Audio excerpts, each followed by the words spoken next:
Welcome back. My name is Brijesh, and we will be looking at the chapter number 7. Earlier, we have covered till chapter 6. So, if you have not watched all those videos, you can go ahead and watch, and then you can watch the chapter number 7. So, in this video, we will be understanding the story about the Buddha, the birth of the Buddha, the birth of the doctrine of Buddha's philosophy, and about the Jainism and the philosophy of Jainism.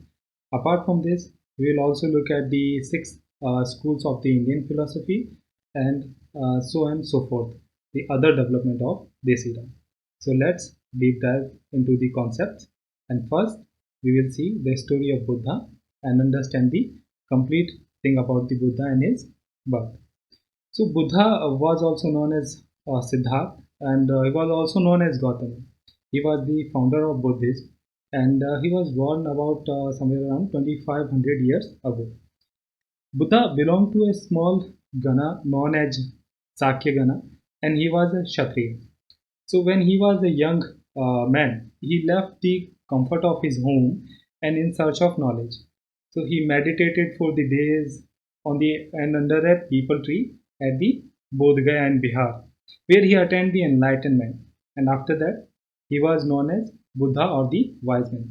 So here Buddha was given a sort of title to a person who is wise, right? That is how he is called as Buddha. Sarnath near Varanasi, where he taught for the first time. So, first sermon or the first time he taught near the Sarnath, which is near the Varanasi.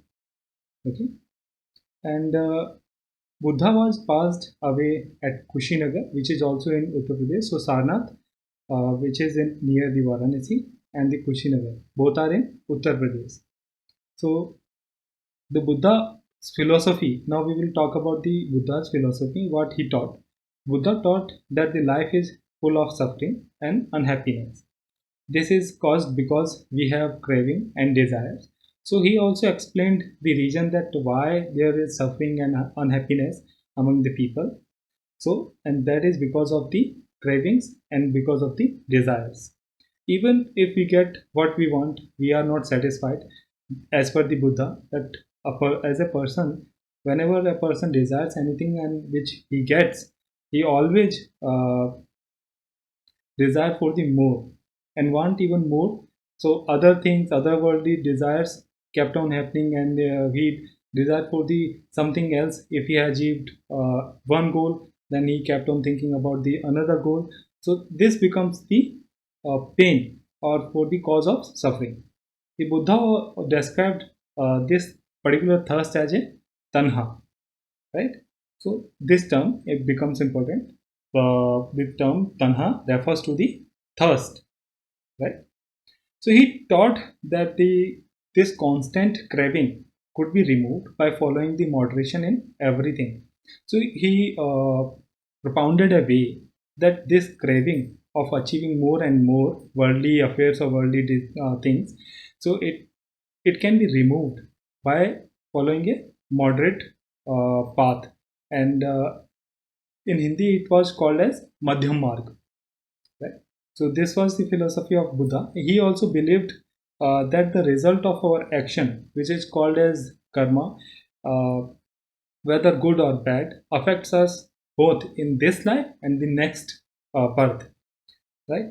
uh, Though his thought, he also taught in the language of the ordinary people. The language of the ordinary people was known as Prakrit, and so everybody could understand because he wanted to spread his message or his understanding to everyone, and hence he chose the language which could be easily understood by the different people who were living in that area, and he selected the Prakrit language. He chose the Prakrit language, which was the language of common masses, right? So here, if you will look, then here a image has been shown, and this is a image of stupa. So let me just show you. So this is a stupa. This is a stupa of Sarnath. So was this stupa was built to mark the place where the Buddha first taught his message, and we have already seen that the first time Buddha gave or preached his thoughts, his teachings at the Sarnath near Varanasi, right? So keep this point in mind, that where Buddha was born, and first time where he placed his philosophy for the first time, and also where he attained the Nirvana. So these places becomes really important for the examination purpose as well, because direct questions have been asked from these sections. He also encouraged people to think for themselves rather than simply accept what he said. So he was a person, rather than he represented himself as a god, he never said that he himself a god. Rather, he said that he just a teacher and he just provide the information, and one should not also believe to him as well. Whatever he is saying, person should not believe, he must experience by himself. So his teaching was much more rational rather than just following blindly whatever has been said to a person, right? So this is an important thing, that he wanted a person to be gain wisdom rather than just understanding the basic concept which has been provided by someone to him. So this story has been provided, which is not important to us, because we just need to look at the important things of the uh, text, and the text which is important for the examination purposes, right? So around the time that the so around that time as well, so now we will understand about the Upanishad as well. So Upanishads were also getting developed, or at the same time, and the six uh, Indian philosophies were also getting developed at the same time. So all these developments were happening in that time. So let us understand that as well. First we will understand about the Upanishads.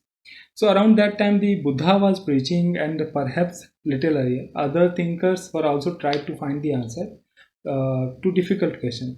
First of all, let me tell you that this paragraph, complete paragraph, is not important. Just listen this as a story and just understand that what all developments were happening at that time, and what exactly the author is trying to provide the information to us. So we just need to understand this part. We do not need to mark the information, right? So some of them wanted to know about the life and after that, and other wanted to know the why sacrifices should be performed, because in that time, if we have earlier seen that the Brahmins, they always emphasized on doing some kind of ritual or sacrifices, right? So they wanted to understand that why these kind of things had to be performed, why this is mandatory to follow these things. So many of the thinkers felt that there was something permanent in the universe that would last even after the death, and they described this as Atma, or the individual soul, and the Brahman, or the universal Brahman, not Brahman, Brahma, or the universal soul. They believe that the universal soul is that is ultimate, right? And both the Atma and the Brahma, both were one, rather than being separated, both were the same, right? So important thing I have already marked, many of their ideas were recorded in the Upanishads, and these whose idea have been marked recorded in the Upanishad, the people who were seeking the answers of these questions, that if there is any otherworldly affairs, or why the sacrifices has to be performed. So these were the things, for that people were also noting down all these things, right? So these were the part of the later Vedic text. The Upanishads literally means approaching and sitting near, and the text contains conversation between teachers and student. This was the literal meaning of the Upanishads, right? So a student sitting near, and text contains the conversation between teacher and student. Often idea presented through the simple dialogues. So the ideas were presented in simple dialogues, so people can understand once they will read the book. So they would be able to indulge into that this conversation which has been written, right? So they can understand. that what was happening, how the questions being asked, and what was the answer were given by the different sages or the wise people, right? So most of the Upanishad thinkers were men, especially Brahmins and Rajas. So we will look the different part of the Upanishads as well. So first, we will also need to look at the six philosophies of the Indian schools, right? So Indian intellectual also exploring the truth that has to be like they represented by the six systems of the philosophy which we were referring. So they were known as the Vaisheshika, Nyaya, Sankhya, Yoga, Purva Mimamsa, and Vedanta, which is also known as Uttar Mimamsa. Right. So who were the founder of these all philosophy? So the Vaisheshika's founder was the Kanad, Nyaya's founder was the Gautam, and the Samkhya's philosopher was the Kapil, and Yoga's the founder was the Patanjali, and the Purv Mimamsa's founder was Jaimini, and Vedanta or Uttar Mimamsa's founder was the Vyasa, right? So these were the sages who developed or they propounded these philosophies, the six philosophies which we were referring. But there is also a view of the German-born British Indiologist.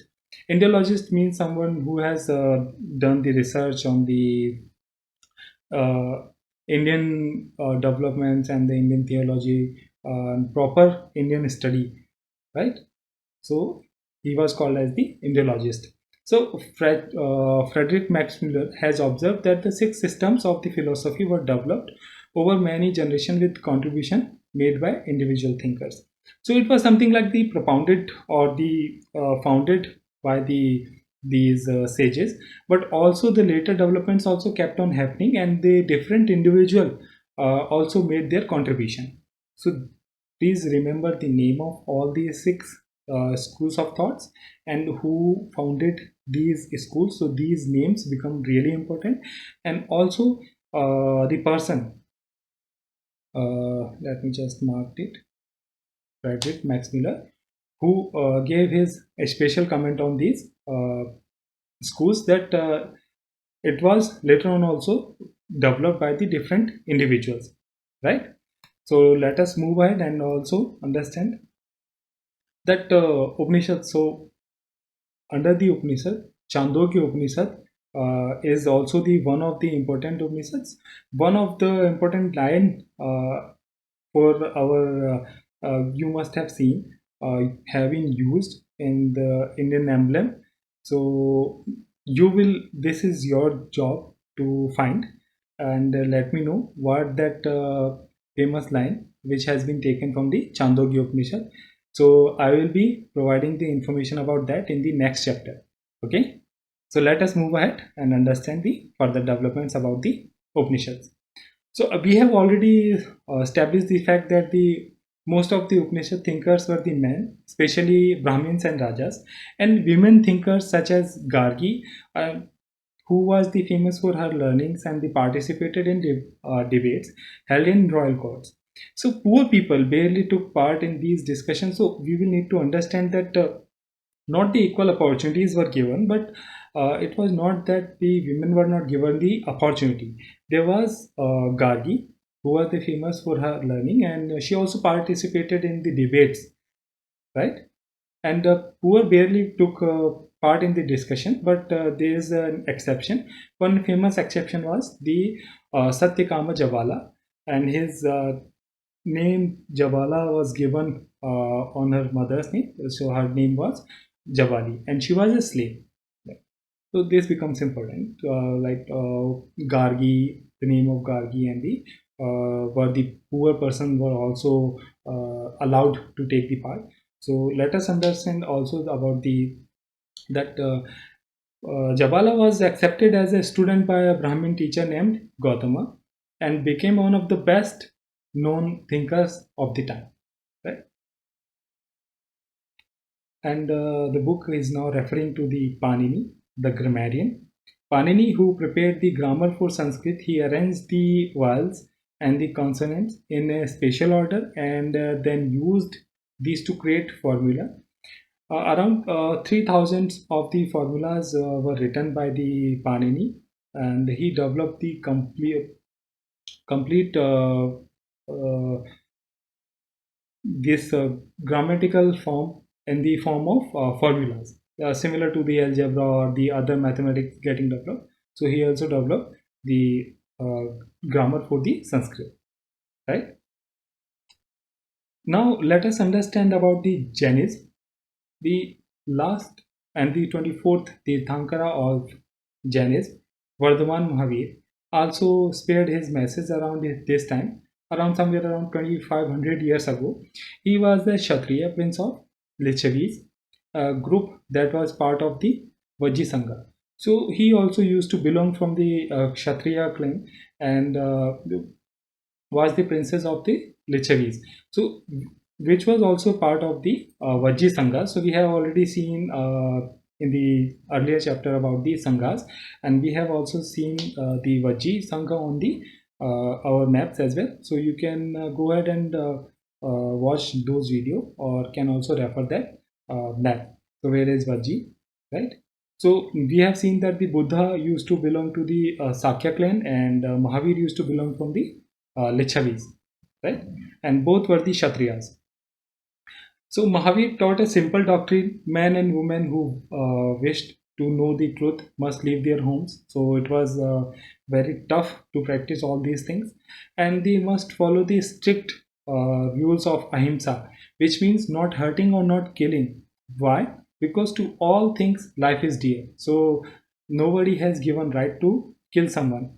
So ahimsa had to be followed with the stricter forms, right? So Mahavir and his followers used Prakrit. We have also seen that Buddha also used the Prakrit, and the Mahavir also used the Prakrit. So the purpose of using the language was that they wanted to convey their message to the masses, and to reach the masses and to the common people, it was important to talk to the people in their normal languages, and the well-known language for them was the Prakrit, right? Several forms of Prakrit used in different part of the country, and the named after the region in which they were used. For an example, the Prakrit language, which is spoken in Magadha, was known as Magadhi. So it was not that in some other part, if Prakrit was spoken, then it might have been given the different name. For an example, if it was getting used in Magadh, then it was known as Magadhi, right? So they had to be like the followers had to be absolutely honest, and were especially asked not to steal. They had to observe celibacy. Celibacy means not to marry, and giving up on everything, right? So men had to give up on everything, and including their clothes as well. So later on in the other classes, we will understand the classification of the Jainism as well. So who is the Jaina? So let us understand this word Jaina as well, because a straightforward question can be asked about the Jaina, that what is the term Jaina? The word Jaina comes from the term Jina, which means the conqueror, somebody who has won everything, right? So Jainism was supported mainly by traders, and the most of the followers were the traders, but farmers were they wanted to follow, but they were not able to follow, and the reason was that farmer had to kill the insects to protect their crops, and they found it difficult to follow the rules, because ahimsa was the basic core tenets of the Jainism, and since farmer had to kill the insects, so they were not able to follow the rules, hence they uh, did not follow it, right? But the traders used to follow it.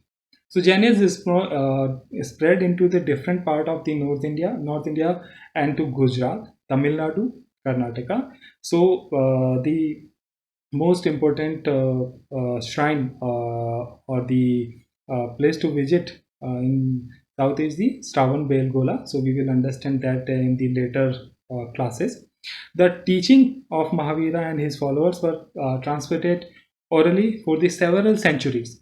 They were written down also, and the presently available at a place known as Vallabhi, and Vallabhi is in Gujarat, and it was written somewhere around 1500 years ago, right? So this was about the Jainism and the Buddhism. This was the basic understanding. So now we will look into the Sanghas. The both Mahavir and Buddha, they felt the requirement of the Sangha. Right? Sangha was an association of those who left their homes, and the rules made for the Buddhism Sangha were written down in a book called Vinay Pitaka. So this fact become really important, that the rules which were noted down in the book was called as Vinay Pitaka, right? This can be a potential question for the prelims, and from this, we know that there were separate branches for men and women. This book not only provide about the rules, but also provide the information, general information, that the separate branches of the men and women also were existing in that time. All men could join the Sangha, but however, there were restriction for the some people. They could also join, but with the permission. And who they were, let us understand that as well. So children has to take the permission of their parents. Slaves have to take the permission of their masters, and those who work for the kings had to take the permissions from the king, and the debtor that of creditors. The women had to take the permission of their husbands, right? So this was the restriction. If they could get the permission, then they were allowed or they were welcomed into the sanghas, right? So in sangha, they meditated. The people who joined the sanghas or who followed the Buddhism, they meditated for most of the times, and went to the cities and villages and to beg for the food during the fixed hours, and that is why they were also known as bhikkhus. So bhikkhus, the Prakrit word for the renouncer, and basically the bhikkhu means beggar. This was used for the men, and the women followers were known as bhikkhunis. So remember this.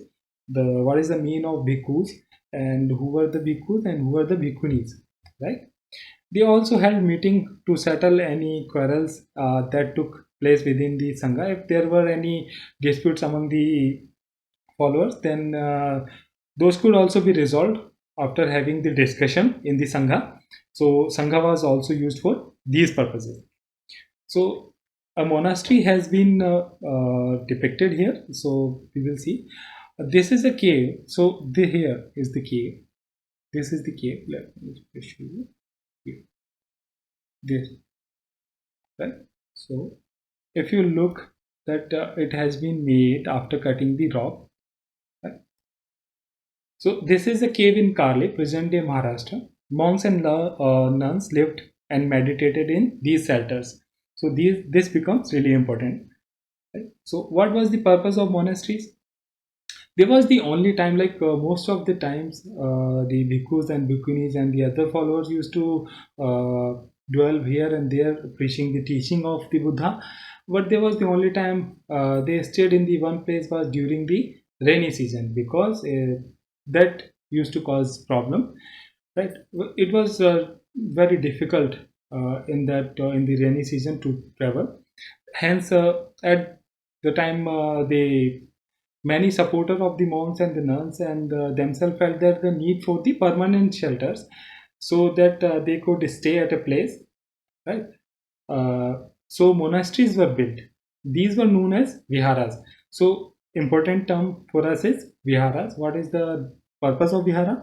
Viharas are the monastery where these monks and nuns used to live or used to stay for the time period when there is a rainy season, or for the special purposes whenever there was any requirement, right?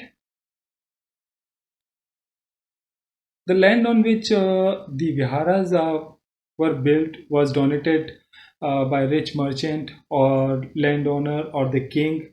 Anybody who had the big land could provide the or donate the land for making the viharas or monasteries.